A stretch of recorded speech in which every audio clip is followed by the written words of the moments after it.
Good afternoon বন্ধুরা, কেমন আছো? আবার চলে এলাম অন্যরকম একটা ব্লগ নিয়ে তোমাদের সাথে শেয়ার করতে। দেখো বাইরে কিন্তু ভীষণ বৃষ্টি পড়ছে, খুবই বৃষ্টি পড়ছে বাইরে।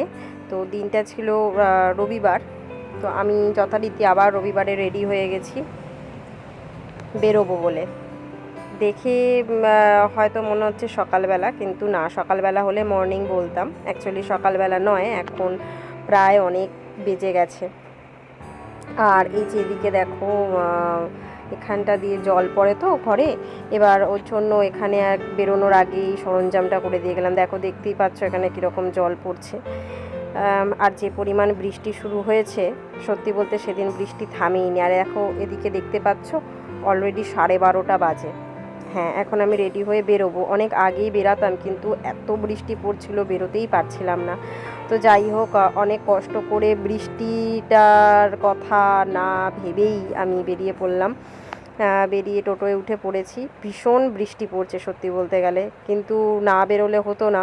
তাই আর বৃষ্টি পড়ার অপেক্ষায় না থেকে যা হবে হবে বেরিয়ে পড়ি।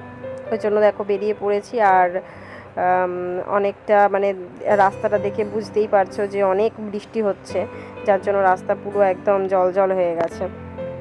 অ্যাকচুয়ালি পুরোটা তো নিতে পারিনি, ভীষণ পরিমাণে জল হয়ে গেছিলো। যেদিক দিয়ে গেছিলাম, আমি যেখানে যাচ্ছি আর কি, যেদিক দিয়ে গেছিলাম একদম জলে যেন ভরে গেছিলো। তো এই দেখো আমি চলে এসেছি, দেখতে পাচ্ছ ব্লগে কাকে দেখা যাচ্ছে। হ্যাঁ, তোমরা হয়তো অনেকেই চেনো। ওর সাথে আমি এর আগেও একটা ভিডিও করেছিলাম, যখন ওর দিদার বাড়িতে গেছিলাম। ওর সাথে তখন ভিডিও করেছিলাম। তো আজকে এসেছি ওর বাড়িতে, মানে ওর শ্বশুর বাড়িতে। তো অনেক দিন থেকেও আমাকে বলছিল যে তুই কবে আসবি কবে আসবি। অ্যাকচুয়ালি ওর এখন প্রায় ওই 8 মান্থ কভার করে 9 মান্থে পড়বে, এরকম আর কি ব্যাপার। তো ও অনেক দিন থেকে বলছিল যে তুই কবে আসবি, একদিনও তো আসলি না, বিয়ের পর সেভাবে কোনো দিন তোকে রান্নাবান্না করে খাওয়াতেও পারিনি, এই সেই বলছিল। তো অনেক দিন থেকেই যাব করে যাওয়ার হয়ে উঠছিল না আসলে। নিজের তো কাজের মধ্যে খুব বিজি থাকি, আর সত্যি বলতে গেলে একদমই যাওয়া হয়ে ওঠে না। আর তারপর আমি ভাবলাম যে এদিক ওদিক যখন যাই, ঠিক আছে এই রবিবারটা নয় ওর বাড়িতেই যাই, ও অনেকবার করেই বলেছে। তো যার জন্য আজকে বৃষ্টি মাথায় নিয়েও কিন্তু আমি চলে এসেছি। আর জামা কাপড় খুব ভিজে গেছিলো বলেই ও বলল যে তুই আগে জামা কাপড়গুলোকে ছেড়ে শুকোত দিয়ে দে।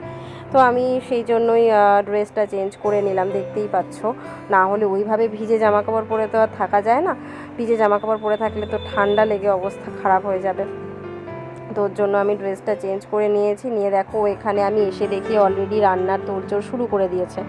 আমি ভেবেছিলাম যে একটু আগে এসে ওকে হেল্প করব, কেন এই অবস্থায় ও একা একা সমস্তটা করবে, একটা খারাপও লাগছিল। কিন্তু এমন বৃষ্টি শুরু হলো সকাল থেকে যে আমি কোনো মতেই বেরোতে পারলাম না 12:30টার আগে।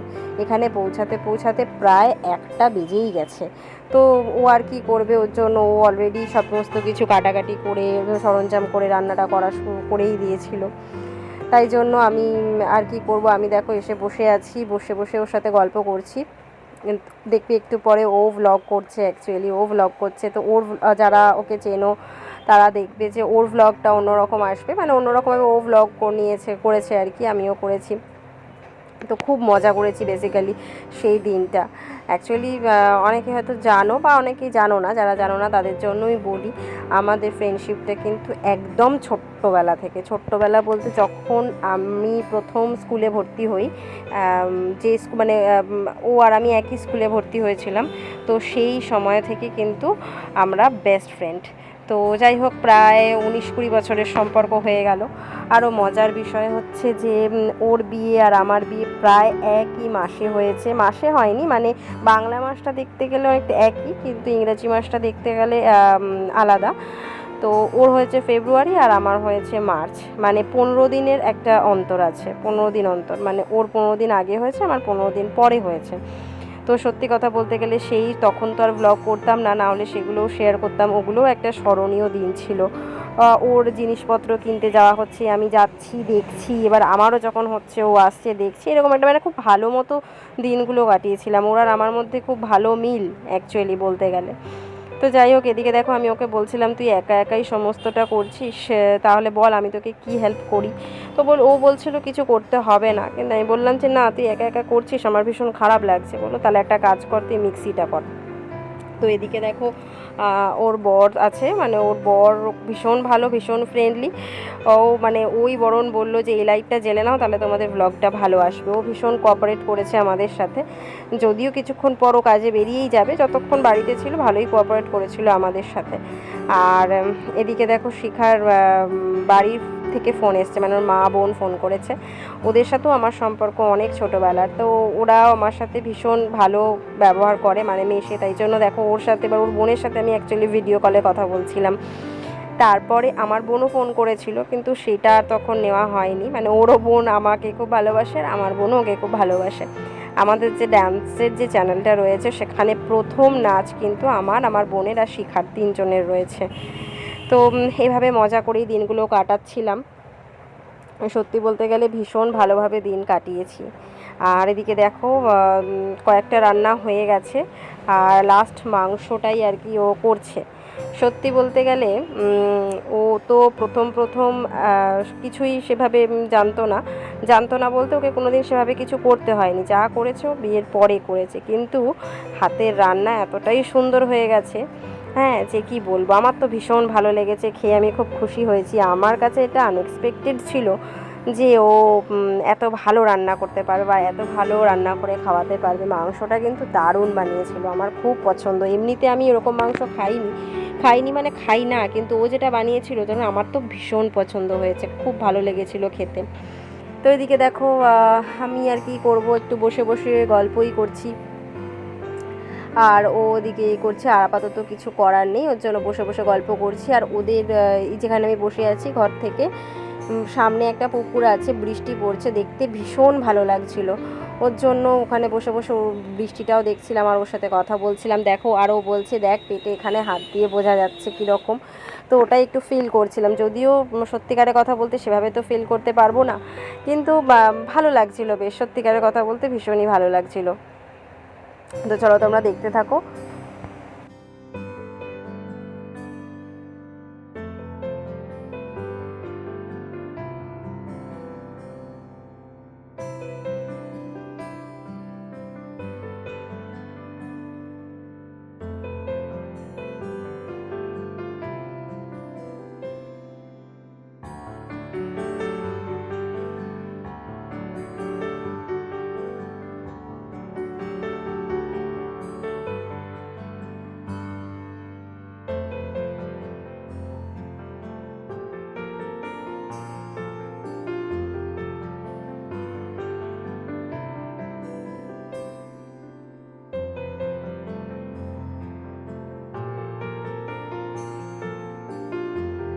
আর এদিকে আমিও একটু হেল্প করছিলাম। সত্যিকারের কথা বলতে একা একা এতটা করছে, প্রায় ও আমাকে কিছুই করতে দেয়নি, কিন্তু তবুও আমি একটু হেল্প করছিলাম। ও আমাকে বলছে যে সারাটা মাস বা সারাক্ষণ তো তুই কাজ করিসই, আজকে আমার বাড়িতে এসেও কাজ করবি, আজকে তুই রেস্ট নে, আমি করি। হ্যাঁ, অন্য সময় হলে হয়তো আমি সত্যিই রেস্ট নিতাম, কিন্তু এই সময়টায় আমি রেস্ট নেবো আর ও একা একা কাজ করবে, এটা ভীষণই খারাপ লাগছিল। আর ওদিকে দেখো ওর মোবাইলটা বসিয়ে রেখেছি, ওরও মোবাইলে ব্লগ হচ্ছে। আমি সত্যিকারের কথা বলতে গেলে আমরা বন্ধুর মতো মিশি কম, মানে একদম মানে নিজের সম্পর্কের মনে হয়। হ্যাঁ, তো ওর জন্য খুব মজা করেই দিনগুলো কাটাচ্ছিলাম। এদিকে আমি একটু হেল্প করে দিচ্ছিলাম যাতে তাড়াতাড়ি করে হয়ে যায়, কেননা ওর বর আবার খেয়ে দিয়ে কাজে বেরোবে আর অনেকটা দেরি হয়ে যাবে। কারণ সত্যি কথা বলতে গেলে আমি নিজেও এসেছি দেরিতে, তারপর রান্না বান্না করতে অনেকটা দেরি হয়ে যাচ্ছিলো, আর তাছাড়াও অনেক রকম জিনিস রান্না করছিল, যার জন্য অনেকটা দেরি হয়ে যাচ্ছিলো। যেন আমি একটুখানি ওর সাথে হেল্প করে দিলাম।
আর এদিকে ও খেতে দিয়ে দিচ্ছে, মানে ও বর খেয়ে দিয়ে বেরোবে আর কি। তা আমরা বললাম যে, আমি বললাম যে তুমি আগে খেয়ে নাও, খেয়ে দিয়ে বেরো, কারণ তোমাকে কাজে যেতে হবে। তো ওর জন্য আমরা বললাম আমরা পরে ধীরে সুস্থে খাবো, থাকবো তো আমরা দুজনেই, তাই আমরা পরে ধীরে সুস্থে খাবো। ওর জন্য বললো ঠিক আছে, তাহলে আমি বসে পড়লাম। আমি বললাম হ্যাঁ অবশ্যই, তুমি খেয়ে দিয়ে বেরিয়ে যাও। আর এইবার কিন্তু আমরা খেতে বসেছি। এবার আমরা খেতে বসেছি, আর সত্যিকারের কথা বলতে গেলে মানে এত খাবার দিয়ে দিয়েছিল, খেতেই পারছিলাম না।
জেনারেলি আমি এত খাই না, কিন্তু সেদিনকে কেন জানি না আমি অনেকটা খেয়ে ফেলেছিলাম। আমি মানে অ্যাকচুয়ালি এত ভাত খাই না, তো সেদিনকে এত আমার ভালো লেগেছিলো, অনেকটা খেয়ে ফেলেছিলাম। আর দেখো খাওয়া দাওয়া হয়ে গেছে, এখন আমরা এখানে দুজনে মিলে একটুখানি রেস্ট করে নেব। তারপর বিকালবেলায় মানে অলরেডি তো 4টে বাজে, ঘুমাবো তো না, একটু দুজনে মিলে রেস্ট করব, রিলস টিলস বানাবো, গল্প টল্প করবো আর কি, এই ব্যাপার। এর জন্য আমরা দুজনে মিলে এখন শুয়ে পড়বো আর কি। আর এদিকে দেখো প্রায় এখন 5:30 মতো বাজে। আমি বেরিয়েছি একটু বাইরে, কেননা আমি একটা জিনিস অর্ডার দিয়েছিলাম, তো সেই অর্ডারটা এসে গেছে, ওই অর্ডারটা আনতে যাচ্ছি, ওর জন্যই আর কি বেরোলাম। এই বৃষ্টি এখন খুব একটা পড়ছে না, একদম হালকা পাতলা পড়ছে। আর অ্যাকচুয়ালি যে অ্যাড্রেসটা দেওয়া হয়েছে, ডেলিভারি বয় যিনি ছিলেন আর কি, উনি অতটা বুঝতে পারছিলেন না, এসেছিলেন কিন্তু বুঝতে পারছিলেন না, তাই জন্য ওখান একটু এগিয়ে গিয়ে নিয়ে আসতে হলো। এই যে চলে এসেছে পার্সেলটা, আর ওর জন্যই বেসিক্যালি আমি নিয়েছিলাম মানে পার্সেলটা। ওকে আমার এটা মানে ও মোমো খেতে ভীষণ ভালোবাসে, তো ওর জন্যই অর্ডার করেছিলাম। আর এদিকে দেখো চলে এসেছে, এটা আমরা একটুখানি খুলবো, খুলে দেখবো যে ঠিকঠাক সমস্ত কিছু দিয়েছে কি না। তোর জন্য দেখো বসে পড়েছি, ও এদিকে ব্লগ করছে আর আমিও বসে পড়েছি দেখার জন্য যে ঠিকঠাক সমস্ত জিনিস দিয়েছে তো, নাকি আবার কিছু ভুল টুল এসছে। তো না, অ্যাকচুয়ালি ঠিকঠাকই দিয়েছিল, উল্টোপাল্টা কোনো জিনিস আসেনি, একদম পারফেক্টই ছিল সমস্ত জিনিস। তো তাই জন্য একটুখানি চেক করে নিলাম আর কি, কোনো অসুবিধা ছিল না।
আর এদিকে দেখো প্রায় 6:30 বাজে, তাই জন্য আমি আবার রেডি হয়ে গেলাম, কারণ এরপর বেশি বৃষ্টি এসে গেলে আবার বেরোতে পারবো না। হালকা পাতলা বৃষ্টি পড়তে পড়তেই বেরিয়ে গেছিলাম, এর জন্য বেরিয়ে মানে রেডি হয়ে গেলাম আর কি, যাতে তাড়াতাড়ি করে বেরিয়ে যেতে পারি। বেশি দেরি করলে আবার সমস্যা হয়ে যাবে, কারণ এখান থেকে বেরিয়ে আমি আবার নিজের বাড়িতে যাব, তারপর আবার বাড়ি ফিরবো। তো দেখো এখানেও আবার কি কাণ্ড করছে, ওখানেও আবার আমাদের জন্য বাড়ির জন্য মিষ্টি ফিষ্টি ওর বর সব কিনে এনে দিয়েছে, সেগুলো প্যাকিং করছিল। তো যথারীতি দেখো হয়ে গেছে, এবার আমি বিদায় জানাচ্ছি আর কি। ভীষণ ভালো কাটালাম আজকের দিনটা, এটা সারা জীবন মনে থাকবে। আর খুব খুব ভালো ভালো ভালো ভালো জিনিস হলো, ভালো ভালো দিন কাটালাম, মুহূর্ত কাটালাম, খুব ভালো ভালো মুহূর্ত কাটালাম। আবার যেন এরকম দিন আসে। টাটা, আজকের মতো এইটুকুই।